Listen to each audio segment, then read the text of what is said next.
ஒரு மனிதன் தாஜ்மஹாலை விற்றான், பின்னர் மீண்டும் விற்றான், பின்னர் மீண்டும் விற்றான்.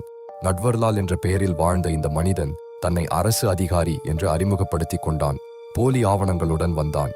நம்பிக்கையான குரலில் பேசினான். தாஜ்மஹால், செங்கோட்டை, நாடாளுமன்றம் என்று ஒவ்வொன்றையும் வாங்குபவர்களிடம் கையெழுத்து வாங்கி பணம் பெற்றான். அந்த சொத்துக்கள் எப்போதும் அவனுடையதாக இருந்ததே இல்லை. காவல்துறை அவனை பிடித்தது. அவன் தப்பினான். மீண்டும் பிடித்தது. மீண்டும் தப்பினான். இப்படி 8 முறை சிறைக்கு சென்றான். 8 முறையும் வெளியே வந்தான். கடைசியாக அவனுக்கு 84 வயது. ஒரு மருத்துவமனையில் தள்ளுவண்டியில் படுத்திருந்தான். மாற்றுவதற்காக அழைத்துச் சென்றார்கள். அதன் பிறகு அவனை யாரும் பார்க்கவே இல்லை. இந்திய நீதிமன்றம் இன்றும் அவனை தேடுகிறது. ஒரு கேள்வி மட்டும் மிஞ்சுகிறது. அவன் ஓடினானா, இல்லை மறைந்தானா?